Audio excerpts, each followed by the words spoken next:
Bonjour les amis, je vais vous faire la lecture d'un article dont je vous mets le lien en description sur le site Benoît et moi, vous pourrez le lire en intégralité.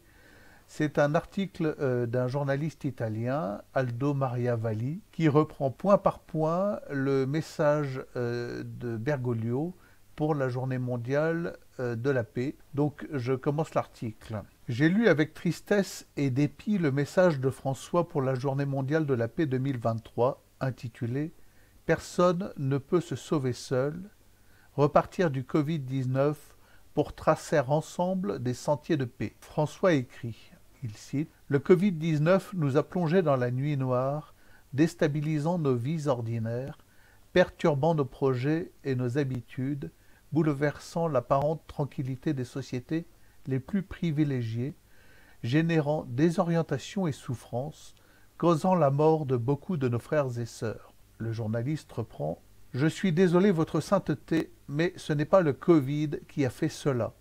C'est l'utilisation frauduleuse du Covid qui l'a fait.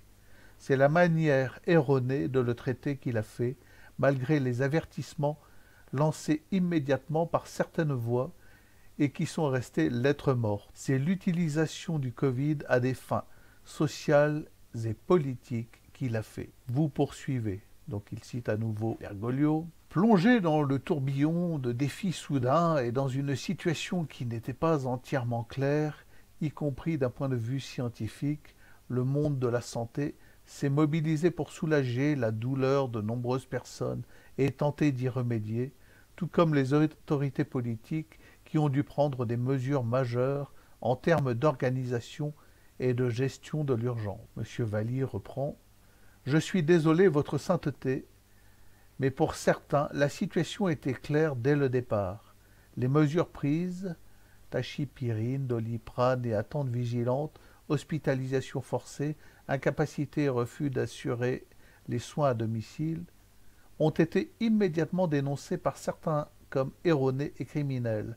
Malgré cela, les autorités politiques n'ont rien fait d'autre que d'appliquer des mesures liberticides qui ont fait plus de dégâts que le virus en réduisant au silence les voix dissonantes. Vous écrivez ensuite, il cite à nouveau Bergoglio, outre les manifestations physiques, le Covid-19 a provoqué, y compris avec des effets à long terme, un malaise général dans le cœur de nombreuses personnes et familles, avec des répercussions non négligeables, alimentées par de longues périodes d'isolement et par diverses restrictions de liberté. Le journaliste reprend Je suis désolé, Votre Sainteté, mais ce n'est pas le Covid-19 qui a causé cela. Ce sont les traitements erronés et la politique de confinement décidée au mépris des droits les plus élémentaires. Vous dites, il cite Bergoglio, en outre, nous ne pouvons pas oublier que la pandémie a touché des nerfs à vif dans l'ordre social et économique, faisant ressortir des contradictions et des inégalités. Elle a menacé la sécurité de l'emploi de nombreuses personnes et a aggravé la solitude de plus en plus répandue dans nos sociétés, notamment celle des plus faibles et des pauvres. Pensons par exemple aux millions de travailleurs informels qui, dans de nombreuses régions du monde, ont été laissés sans emploi et sans aucun soutien pendant toute la durée du confinement. Le journaliste reprend Je suis désolé, Votre Sainteté, mais ce que vous décrivez n'est pas le résultat de la prétendue pandémie. C'est le résultat de mauvais choix faits par l'establishment médical, pharmaceutique et politique, et ce sont ces choix qui ont entraîné des conséquences dramatiques. Vous dites, il cite à nouveau Bergoglio, après 3 ans, l'heure est venue de prendre le temps de se remettre en question, d'apprendre, de grandir et de se laisser transformer en tant qu'individu, en tant que communauté. Le journaliste reprend Je suis désolé, Votre Sainteté, mais vous arrivez trop tard. Beaucoup d'entre nous se sont tout de suite remis en question, identifiant les lacunes, les erreurs, les abus. Mais nous avons été réduits au silence, accusés de complotisme, marginalisés et qualifiés d'idiots irresponsables. Vous vous demandez quels enseignements avons-nous tirés de cette situation de pandémie et vous répondez, il cite Bergoglio, assurément, après avoir touché de nos propres mains la fragilité qui caractérise la réalité humaine et notre existence personnelle, nous pouvons dire que la plus grande leçon que le Covid-19 nous lègue est la prise de conscience que nous avons tous besoin les uns des autres, que notre plus grand, mais aussi le plus fragile trésor est la fraternité humaine, fondée sur notre commune filiation divine, et que personne ne peut se sauver seul. Il est donc urgent de rechercher et de promouvoir ensemble les valeurs universelles qui tracent le chemin de cette fraternité humaine. Le journaliste reprend. « Je suis désolé, votre sainteté, mais je ne peux m'empêcher de noter que c'est ainsi que pourrait parler un franc-maçon, et non le successeur de Pierre. L'héritage que nous a laissé l'expérience vécue n'est pas que nous avons besoin les uns des autres, c'est que la vérité ne peut être niée. La fraternité humaine est importante, mais elle n'a de valeur que si elle est fondée sur la vérité. Puis, vous dites, il cite à nouveau Bergoglio, si une part de la pandémie a mis tout cela en lumière, nous avons pu, d'autre part, faire des découvertes positives, un retour bénéfique à l'humilité, une réduction de certaines prétentions consuméristes, un sens renouvelé de la solidarité qui nous incite à sortir de notre égoïsme pour nous ouvrir à la souffrance des autres et à leurs besoins, ainsi qu'un engagement parfois véritablement héroïque de nombreuses personnes qui se sont dépensées pour que chacun puisse traverser au mieux le drame de l'urgence. » Le journaliste reprend. « Je suis désolé, votre sainteté, mais à l'exception de l'engagement de quelques-uns,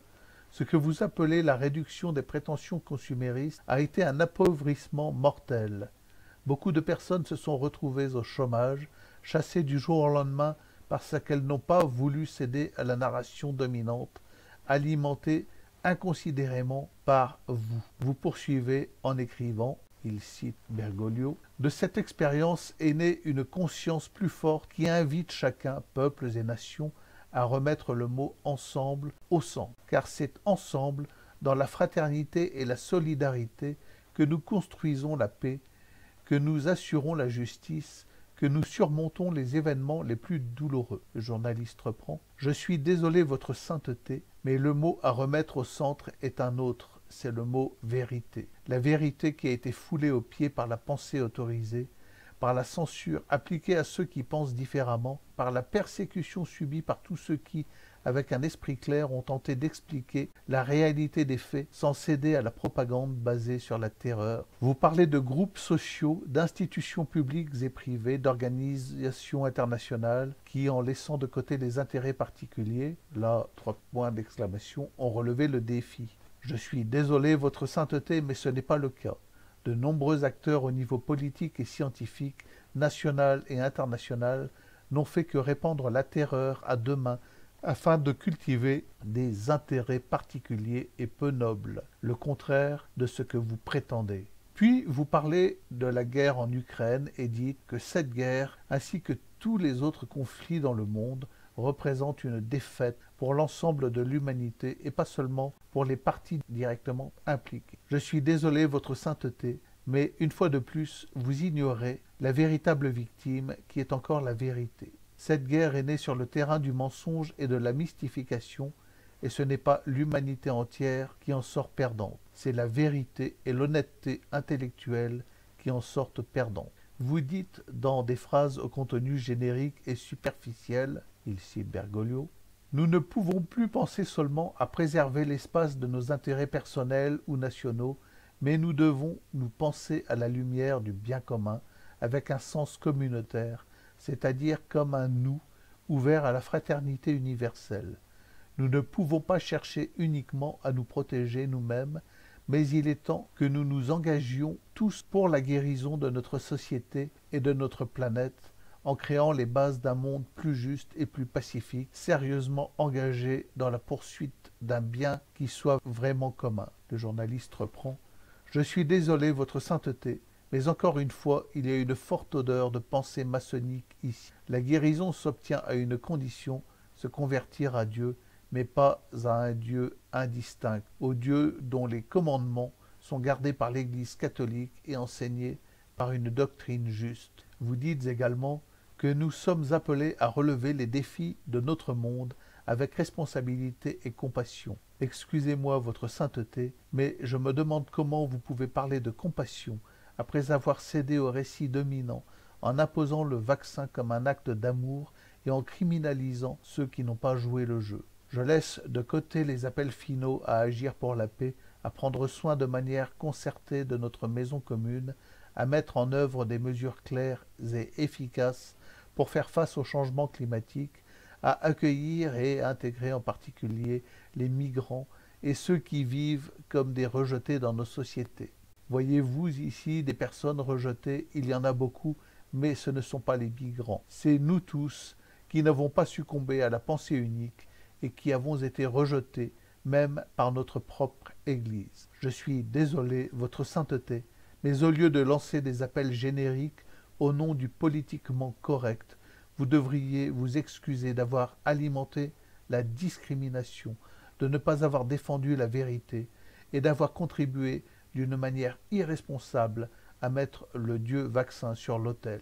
Je me souviens des paroles du cardinal Giacomo Biffi sur l'avertissement prophétique de Vladimir Soloviev concernant l'Antéchrist. Je me réfère à la méditation prononcée le 27 février 2007 par feu l'archevêque émérite de Bologne lors des exercices spirituels de Carême à l'intention de la curie romaine et de Benoît XVI lorsqu'il soulignait comment Soloviev attribuait à l'Antéchrist les qualificatifs de pacifiste, d'écologiste et d'œcuméniste. L'avertissement prophétique du grand philosophe russe est que, citation, « Les jours viendront où la chrétienté aura tendance à transformer le fait salvifique qui ne peut être accepté que dans un acte de foi difficile, courageux, concret et rationnel, en une série de valeurs faciles à vendre sur les marchés du monde. Nous devons nous prémunir contre ce risque. » Biffi commentait, citation, « Un christianisme qui ne parlerait que de valeurs largement partagées nous rendrait infiniment plus acceptables dans les salons, dans les agrégations sociales et politiques, dans les émissions de télévision.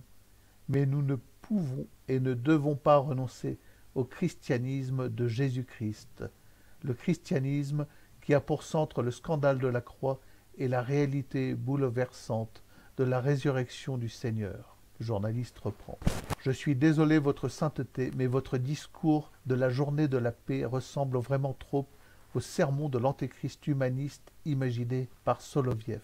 Dans ce récit, seule une poignée de catholiques, dirigés par le pape Pierre II, et un petit nombre d'orthodoxes, dirigés par le starets Jean, parviennent à résister à l'attrait de l'antéchrist. Malheureusement, il est désormais clair que dans notre réalité, le pape est de l'autre côté. Donc, mes amis, là c'est moi qui parle, je vous mettrai en lien cet article que vous pourrez lire par vous-même, et ainsi que le PDF de l'Antéchrist de Soloviev. Ça fait 45 pages, n'hésitez pas à le lire. Voilà, l'Antéchrist il est parfaitement décrit comme un humaniste, et il est évident que les discours de notre cher pape Bergoglio ressemblent en tout point au discours de cet Antéchrist, même si, voilà, est-ce que ce n'est pas juste le faux prophète annonçant l'Antéchrist? Bon, la question reste posée, je pense qu'elle doit être débattue par des gens de bonne volonté, et il est évident, voilà, que ce genre de discours où il n'est fait aucune mention, ni au début ni à la fin, du Christ et du salut authentique mérite notre attention. Il est évident que nous n'avons pas affaire à un pape catholique.